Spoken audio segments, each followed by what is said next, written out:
We have started to record the most recent session of SPCH 1113, Introduction to Public Speaking, for the first summer session. It is our only Friday that we'll be meeting, May 31st, 2024. You don't see my webcam today because I'm going to incorporate two videos from my YouTube channel, links of which are provided in the student preview mode of Blackboard Ultra into today's course to give you examples and make you visualize in advance what it is like to research, record, watch, self-analyze your own speeches in this course. We're going to be on a regular rotation, demonstrative next week, followed by informative, followed by persuasive, followed by, on the last 2 days of the course, wildcard speeches. So for the time being, let's go in the course syllabus area to the itinerary, examining what next week will consist of. We'll follow a regular rotation from this point out on the Monday through Thursday rotation. Research and topic selection every Monday and Tuesday. And while I have day 1 and day 2 set aside for your presentations, if you have something ready and want to send to my SAU email address, that's great. But if you need all day Wednesday or all day Thursday to go ahead and wrap up the speech to the best of your ability, that's certainly acceptable. I can play speeches in real time from 2024 or examples from years gone by during these course sessions, whatever works best for you. But time management will be essential, as I said yesterday when we were examining in detail the syllabus. One presentation every week, getting into that habit. But demonstrative speeches, of course, are how to do something, some type of process. It could be a craft, it could be cooking, but you need to manage your time for the speech and all of your slides effectively. That's why whether you're using Loom, Loom, or Microsoft SharePoint, you just get into the habit of trying to figure out how this is going to work into my time, recording a number of different variations, and then you send me the one that you think is best representative of your public speaking experience for that particular presentation. Next week, demonstrative. With that in mind, now let's take a look at the checklist, an informal guide to help you with your overall preparatory processes: content, delivery, and visuals. Start thinking about this over the next week. In terms of content, is your research thorough? Organization logical? Introduction relevant? Main and supporting points apparent? Conclusion compelling? Fairness inclusive? And analysis thoughtful? In terms of your overall delivery, is your extemporaneous quality continuous? In other words, you're not reading to us. Conversational style, expressive. Do we see your personality? Is your eye contact full? There are variations with this. You'll be looking at your slides, you'll be looking at your webcam. That's where practice comes in. Is your articulation, enunciation clear? Is your vocal variety varied? Your nonverbal cues poised? And your persona authentic? Remember, when we're examining articulation and enunciation, that's where, in some respect, the vocalics or vocalized pauses come in. Ers, ahs, ums, us, something that I did not mention yesterday that many people do and are not aware of, dropped G's. Then when finally you're looking at your visuals, is your design uniform, your font, color, shading readable, spelling, grammar accurate, text image balance comparable, interactivity recurrent, storytelling dynamic, and aesthetics engaging? In other words, by looking at the examples today, And going through your own practice, it's going to be a combination of text or bullet points or images or interactivity, whether it's a website, whether it's videos that you place into your slides, whatever works best for you. That's why it's so helpful to watch all of the examples, and we'll be doing it next week as well. So visuals and delivery and content become a big part of the process of putting together, in your case next week, the demonstrative speech. Back to the syllabus for just a moment. Let's remember, before getting into our two examples, some of the parameters that you're going to be looking at for next week. So you come down to the projects area of the syllabus. Canva or Google Slides, if you want to use Microsoft PowerPoint, that's okay as well. 6 slides minimum with a length of 4 to 6 minutes. If you're using Loom, Loom, and I'll get back to that next week, with the free subscription, you have a maximum of 5 minutes. So realistically, you'll want to, during your practice sessions, be 5 minutes or less, or it will cut you off. You certainly have the advantage, if you so choose, to get a free subscription beyond that to pay, but it's not required for this course. You can use Microsoft SharePoint, whatever you think is appropriate for demonstrative purposes, but that's going to be worth 20 points. Also, in the instructor course videos, now you have Thursday's session added on to what we were doing yesterday for Introduction to Course Part 2, Introduction to Course Part 1 for our first class session of the semester. With previous examples of student speech videos, this is what we're going to be looking at today. The first one is how to properly vaccinate your dog at home from the first summer session of 2023. This is from Chloe. I'm going to put hers up on the screen, which is directly from YouTube. We'll play it in its entirety, analyze it, and then we will look at our second example. I'm not going to make it full screen. I'll play it here exactly the way that you would whenever you click on it. How to properly vaccinate your dog at home. This is Chloe Ray from 1 year ago at this time. Here we go. Hey everyone, I am Chloe Ray. I am a pre-vet major at SAU with future plans to go to vet school. So for my demonstrative speech this afternoon, I am going to be talking about how to properly vaccinate your dog at home. Now, this process can be kind of tedious for those who, aren't really used to being hands-on, like cutting toenails on dogs.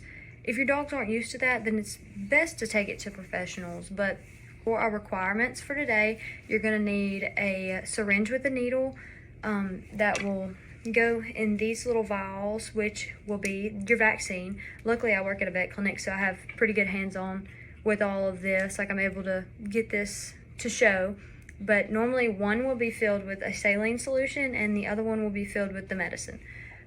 But also, you will need an alcohol swab, which that's just kind of to make sure your area is good and clean. And I will say that you might need some treats just to kind of persuade your dog into working for you. Now, there's a lot of history behind vaccines, especially with dogs and other animals.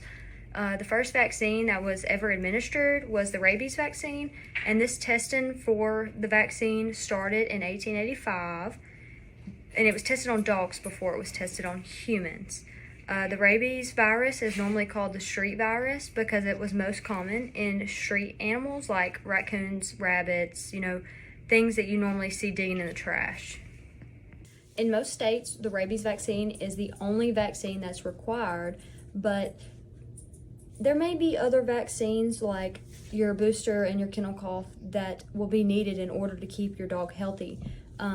these vaccines that are needed are normally in places where, like a boarding facility, a groomer, if you take your dog on vacation with you, like dog beaches or a dog park, these vaccinations are required just due to the fact that they'll be around other animals, and the risk of these diseases getting spread is really, really high risk when your dog is not vaccinated. There are many steps to the vaccination process. You need to first make sure that you have your correct vaccine, which will be in the little vials. Like the rabies is normally in one vial, but your booster is normally going to be in two, which will be a saline solution in one and then a powdered medicine vaccine in the other. So you're then going to collect all of the saline solution out of the first vial. This should be about 1 ml. That's what you're going to use with your syringe and your needle. You're going to insert the needle into the top, which is normally a rubber piece. It'll go in there fairly easily, and you will collect the saline solution out of the first vial.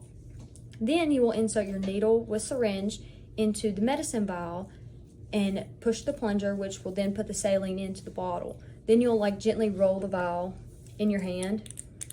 Some people, kind of just wiggle it around. You don't want to shake it up and down, just because that'll cause air bubbles and it'll be more difficult for you to draw back up. Step 3 is once you notice that all of the powdered medicine is dissolved into the saline solution, it'll generally turn a color, normally pink.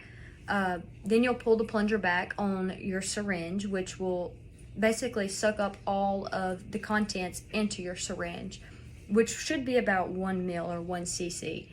Then you'll gently turn the syringe upside down, that way the air will float to the top, and you will gently push the plunger in order to get all that air out so you're not inserting that under your pet's skin. Once your medicine is all in your syringe, you'll take that alcohol pad that I was talking about, you'll clean your needle, you'll clean the spot on your pet where you're going to be inserting the needle, just to make sure that everything's decontaminated and you're going to be good and you won't cause any infection or just anything that could get in the area that could harm you or your pet. Once the area is clean, you will create what's called a skin tint. Right here on the picture that is on the slide, that is my dog Dixie. I could not find any good picture examples on the internet to show y'all, so I just took a picture with her of kind of creating a skin tint. You'll gently pull the skin like in between the shoulder blades. Pulling it up will create what's called a skin tint. It'll almost look like a triangle, which is kind of shaped like the basic tint. Normally this is done in between the shoulder blades. Then you will gently insert the needle into your pet's skin. Once the needle is inserted, you'll pull the plunger back just to make sure you're not in any blood vessel or vein. But if you see blood, take the needle out and stick in some other area. But if there's no blood, you're good to go, and you can push the plunger and administer the medicine vaccine to your pet. The question why is a really big question going around with pet owners. The question of like, why vaccinate your pet at home? Why not take them to the vet to get vetted? That question, it has 100 different answers that we can go with. But even though it's not 100% safe to vaccinate your pet at home, some may find it a better option for them. Taking your pet to the vet can get really, really expensive, and some may not have that opportunity like others do. So it's cheaper for them to just go out and buy the vaccine and then administer it at home themselves. But it's good to be educated on how to do that, just in case you're ever in that situation where you find that that's something that you need to do. Most places that you are going to take your pet to, like those beaches or the dog groomers, or any time you travel with your pet, they consider fully vaccinated to be going and seeing a vet, getting a full checkup, making sure that your vet does not have any diseases, getting these vaccines, and having records of these vaccines. That's generally a big, big deal when it comes to bringing your animals to these certain areas, is having records of these vaccines to prove that your dog is vaccinated. I do want to say thank you guys so much for listening to my demonstrative speech. Being in agriculture has really put a big impact on my life. I have been in the vet business for about 4 years now. It's something that's really important to me, plus my dogs. They're really, really important. And it's honestly so important for you to vaccinate your animals, because like the history of the rabies vaccine, it was the street virus. It was found on the street. Your pet can pick it up from anything. Say a raccoon comes on your back porch and eats after your animal and then your animal comes back to eat, they can contact the rabies virus like that, or getting bitten. Like anything little that you can do to prevent these issues going around, like vaccinating your pet, is something that's so important and something that's so needed. So that's the end of her speech. One thing that I could give her constructive criticism about today is that say thank you and then pause 1001, 1002, and then stop it. You'll notice whenever I'm done for the day and I'm on the webcam, I always wait a couple of seconds and then stop it.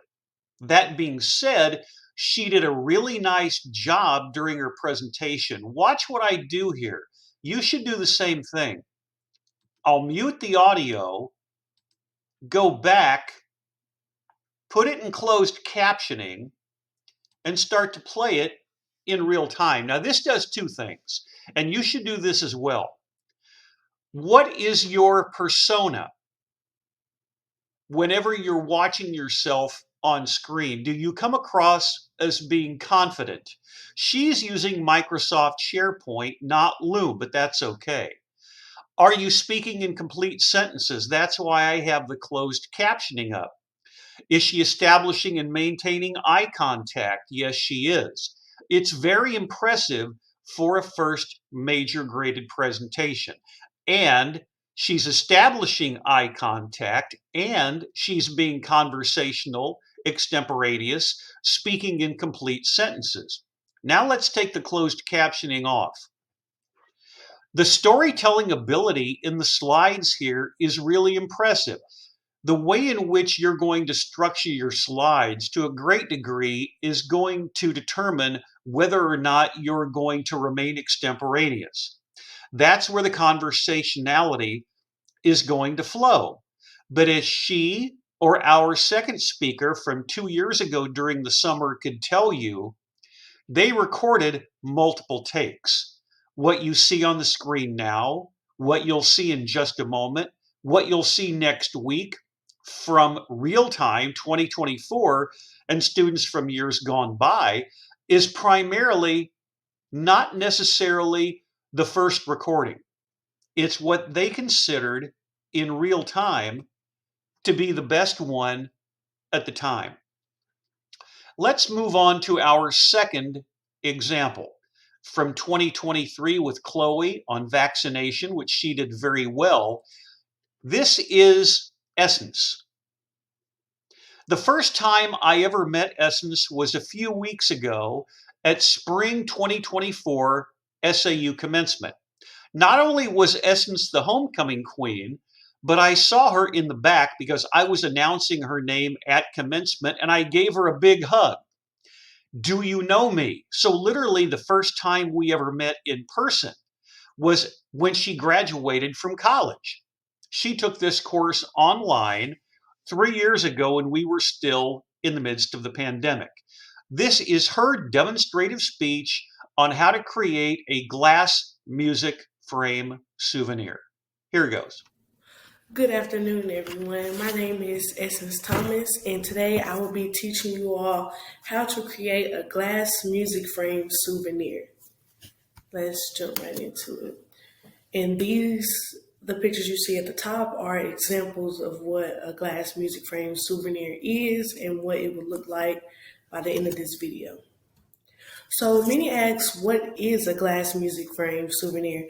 A glass music frame souvenir is typically a glass frame, but it helps you symbolize something special for you. And in this case, it is an album or a song, because everyone has a song that means a special meaning to them that they would like to keep with them.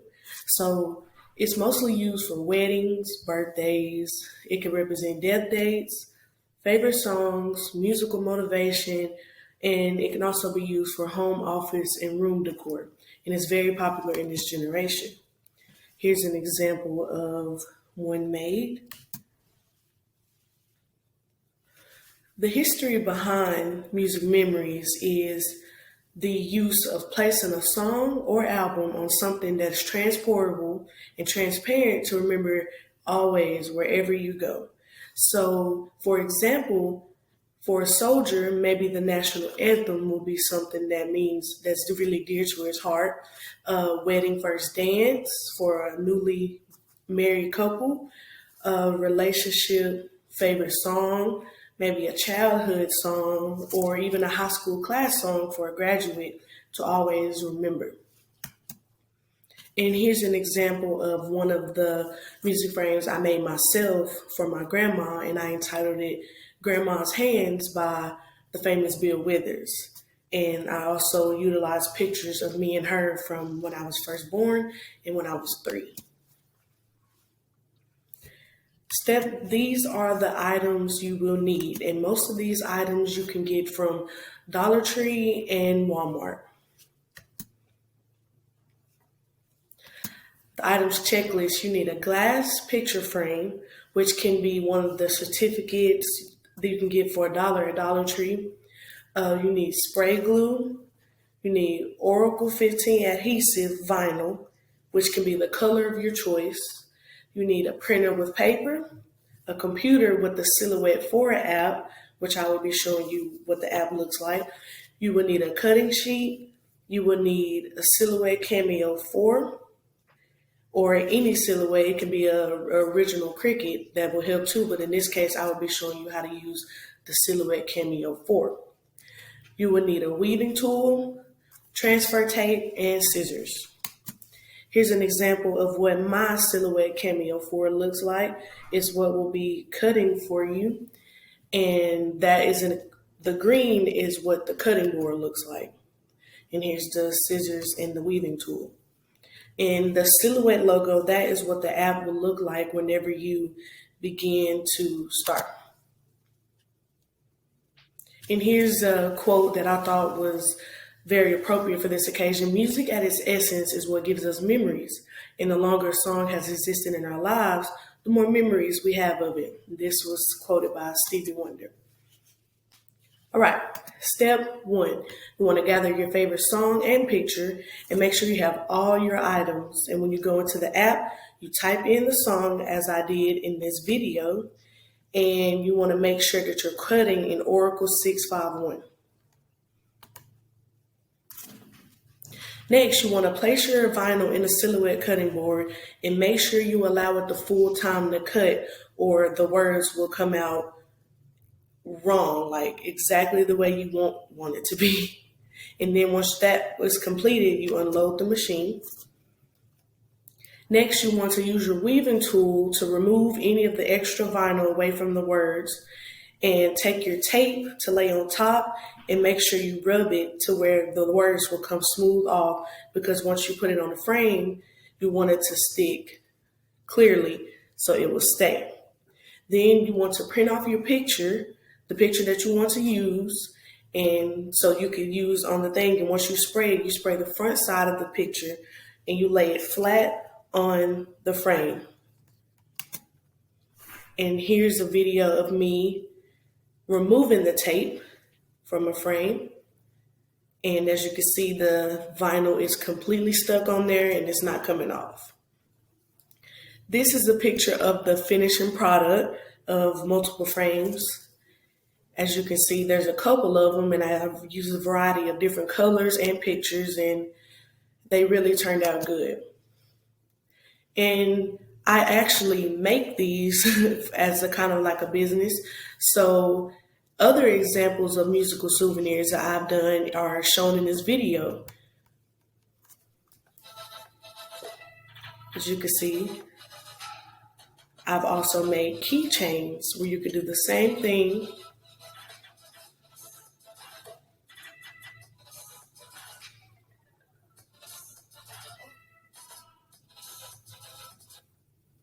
And those are examples of other musical souvenirs. And I just want to thank you all for watching. And if you have any further questions of where I got my machine from, or if something didn't go right, if you have any further questions, you can email me. Here's my email right here. And I thank you all for watching my presentation. And here is the finishing product of my glass music frame souvenir. Thank you. Now, what I appreciate from Essence, and I will mute the audio and go roughly to about the 5-minute mark. Watch what she does in terms of incorporating interactivity. The audio is muted. She obviously is very extemporaneous, conversational. Her personality comes through. She incorporates video of the process into the slide. So we can really visualize what it is like to create a glass music frame souvenir. She's very expressive. She's very likable. We put closed captioning on. You can tell that she's speaking in a complete sentence structure. But a lot of time and effort goes into this. Remember, attention to details matter. And that's why it is so nice to get into that regular rhythm of putting together a basic graded presentation every week. Let me take the closed captioning off. As you can see in the last 30 seconds of her speech, she's using Loom. Bottom left-hand corner, even though you can move the webcam, I'll probably do that for courses next week and put myself in the upper right-hand corner playing some more videos on YouTube from years gone by. But in Loom, as you can see next to her webcam, she has a timer. I don't use it. But if you want to do something like that, in previous versions of Loom for the 30 days for free, you could actually go beyond 5 minutes. You can't do that now. Let's go ahead to our last graphic, which will pop up on the screen shortly, showing you the fruits of her labors, or is that the end? No, she has a few more seconds to go. I want to see that for the record. So there's the final product. Excellent job, and those were both A students. So in our last couple of minutes today, think about what you've looked at. First of all, from Chloe with vaccinations 2 years ago, and then what we were just examining, actually, Chloe, was last year, and 3 years ago from Essence. Keeping in mind that when you go now to my YouTube channel, when you're at this location, that's what you see. If you click on videos, the icons become bigger and you can see more clearly what I have posted. Lectures, wild card, persuasive, informative, demonstrative presentations. They open in different windows, but if you want to do it that way, you can see that I posted Chloe's speech 11 months ago, how to braid hair, applying acrylic nails, all different kinds of topics that we didn't get a chance to go to today. The final bit of information is going back to the area on Blackboard Ultra with student videos that you can look at over the weekend, or right here with instructor course videos.